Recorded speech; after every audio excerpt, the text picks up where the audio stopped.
సినీ నటుడు పోసాని కృష్ణమురళి గారిని నసరావుపేట కోర్టుకు తీసుకొస్తారని మీడియా ద్వారా తెలిసింది. మేము గత సంవత్సరం 13వ తారీఖు 11వ నెల నవంబర్ నెలలో ఆయన మీద కంప్లైంట్ ఇవ్వడం జరిగింది.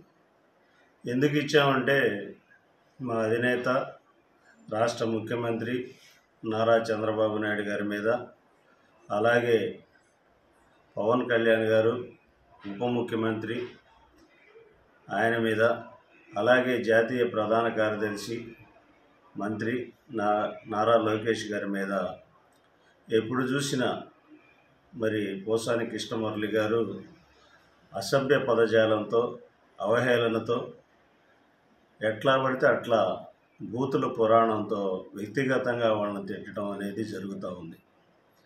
మేము మరి పార్టీ పరంగా కానీ, అభిమాన నాయకులుగా కానీ వాళ్ళని భావించి వాళ్ళని ఆరాధిస్తున్నప్పుడు మరి ఈ రకంగా ఆయన తిట్టడం ఎంత మాత్రం కూడా కరెక్ట్ కాదు. మరి సమాజంలో అందరికీ భావ స్వేచ్ఛ, వాక్ స్వేచ్ఛ, వ్యక్తిగత స్వేచ్ఛ ఉంటుంది. కానీ ఎదుటోళ్ళని బాధ పెట్టే విధంగా అది ఉండకూడదు.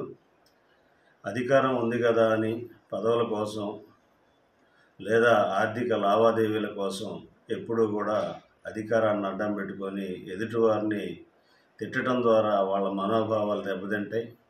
వాళ్ళకి, వాళ్ళ కుటుంబ సభ్యులకే కాదు, వారి కుటుంబ సభ్యులకే కాకుండా అభిమానులకు కూడా మనోభావాలు ఉంటాయి, అభిమానం ఉంటుంది.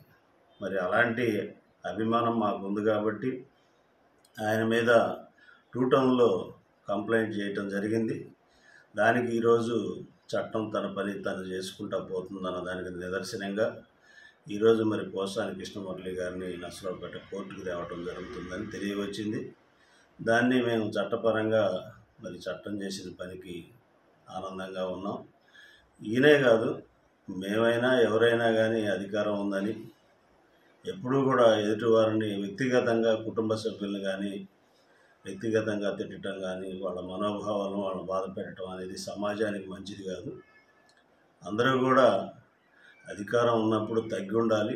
ప్రజలకి, సమాజానికి అది గుర్తుపెట్టుకోవాలని ఈ సందర్భంగా మీడియా ద్వారా కోరుకుంటున్నాను. మరిన్ని వీడియోస్ కోసం ఛానల్ ని సబ్స్క్రైబ్ చేయండి. లేటెస్ట్ అప్డేట్స్ కోసం వాట్సాప్ ఛానల్ ని ఫాలో అవ్వండి. ఆ లింక్ డిస్క్రిప్షన్ లో ఉంది.